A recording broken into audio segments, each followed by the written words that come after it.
सर्वेभ्यः नमो नमः। अहम मोनिका तालियान।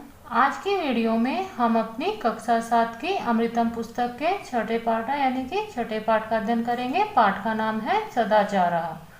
सदाचारः का यदि हम संधि विच्छेद करेंगे सद प्लस आचारः, इसका अर्थ है आपका अच्छा आचरण। इस पाठ में कुछ श्लोक दिए गए हैं, उनको पढ़ने के बाद आप इन श्लोक से ज्ञान प्राप्त करके आप अपना अच्छा आचरण कर सकते हैं। श्लोक संख्या 1 है, अभिवादनशीलस्य नित्यं वृद्धो उपसेविनः चत्वारि तस्य वर्धन्ते आयु विद्या यशो बलम।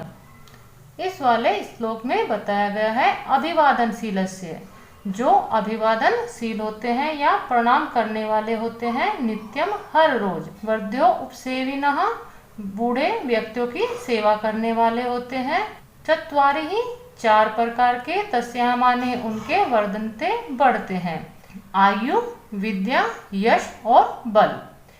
कहने का अर्थ है कि जो व्यक्ति प्रणाम करने वाला और हमेशा वृद्धों की सेवा करने वाला होता है, उसके लिए 4 हमेशा बढ़ते हैं। वह कौन कौन से 4 हैं? आयु विद्या यश और बल। इस प्रकार आपके इस श्लोक की हिंदी होगी कि अभिवादनशील व्यक्तियों का और नित्य वृद्धों की सेवा करने वाले व्यक्तियों की 4 हमेशा बढ़ते हैं, आयु विद्या यश और बल।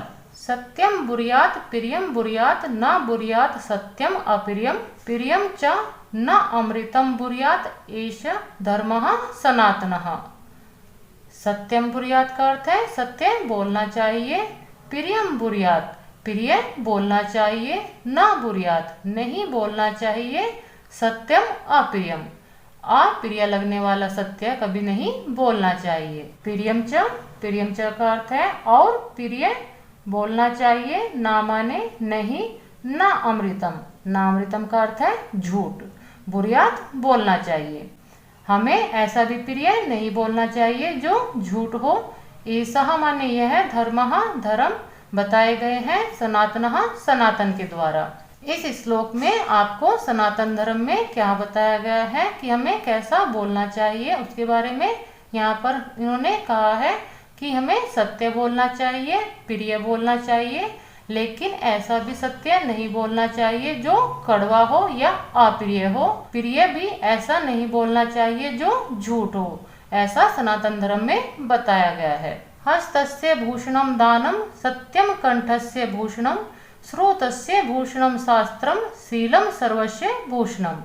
हस्तस्य भूषणम का अर्थ है हाथों के आभूषण, दानम दान है, सत्यम सत्य है, कंठस्य भूषणम गले का आभूषण, श्रोतस्य भूषणम कानों के लिए जो आभूषण है, शास्त्रम शास्त्र है, शीलम सर्वस्य भूषणम शील है आपका शालीनता, सर्वस्य सभी भूषणम आभूषण है।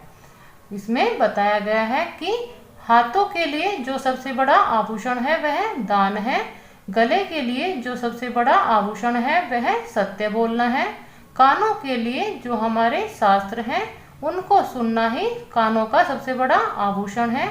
इन सभी आभूषणों में सबसे बड़ा आभूषण शीलम यानी कि शालीनता है। वस्त्रेण वपुषा वाचा विद्यया विनयेन च वकारय पंच अभियुक्तो नरो भक्ति पूजितः।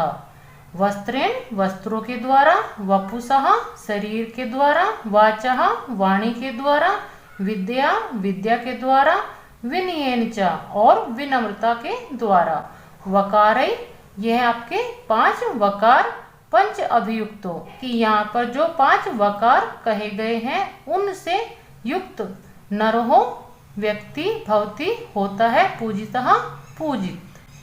कहने का अर्थ है कि जो वस्त्रों से, शरीर से, वाणी से, विद्या से और विनम्रता से, इनमें आप ध्यान देंगे तो 5 ही आपके वा से शुरू होने वाले पद हैं। तो आपकी इस पंक्ति में कहा गया है कि 5 वकारों से युक्त व्यक्ति की हमेशा पूजा होती है। इस प्रकार आपके इस वाले श्लोक का अर्थ होगा कि वस्त्र से, शरीर से, वाणी से, विद्या से और विनय से, इन सभी 5 वकारों से युक्त होने वाला व्यक्ति हमेशा पूजनीय होता है। धन धान्य प्रयोगेषु विद्यायाः संग्रहेषु च आहारे व्यवहारे च त्यक्त लज्जा सुखी भवेत्। धन धान्येषु प्रयोग का अर्थ है कि धन संपत्ति के प्रयोग में, विद्या संग्रहेषु च और विद्या के संग्रह यानी कि इकट्ठा करने में, आहार व्यवहारे आहार आचरण करने में, और सभी को लज्जा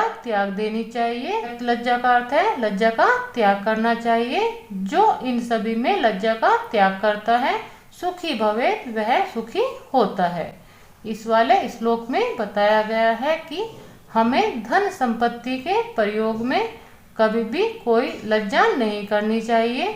विद्या के संग्रह में भी हमें कोई लज्जा नहीं करनी चाहिए। अपने आहार और व्यवहार में, आहार का अर्थ होता है आपका खाने में, व्यवहार जो आप अपने व्यवहार करते हैं, अपने खाने पीने और व्यवहार में सभी लज्जा को आपको छोड़ देना चाहिए। जो इन सभी में लज्जा से मुक्त होता है वह सुखी होता है। न कश्चित कस्यचित् मित्रम न कश्चित कस्यचित् रिपुः व्यवहारेण जायन्ते मित्राणि रिपुस्तथा।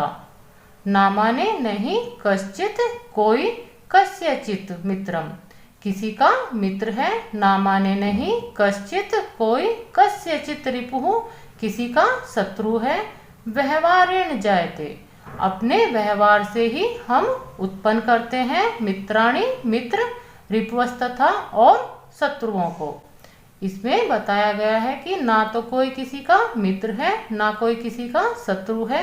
हम अपने व्यवहार के द्वारा ही अपने मित्र और शत्रु उत्पन्न करते हैं। नहीं वैरेण वैराणी साम्यन्ति ही कदाचन अवैरेण ही सम्यन्ति एष धर्मा सनातनः।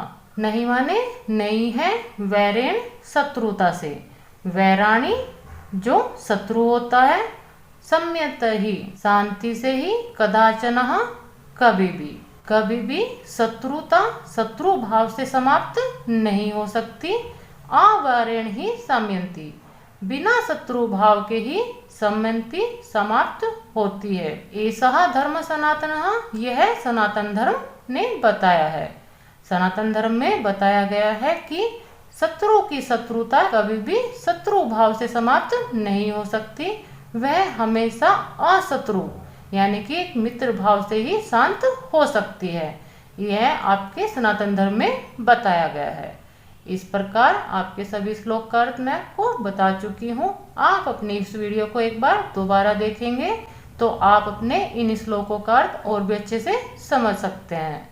मिलते हैं इस पाठ के बुक वर्क के साथ। सर्वेभ्यः नमो नमः।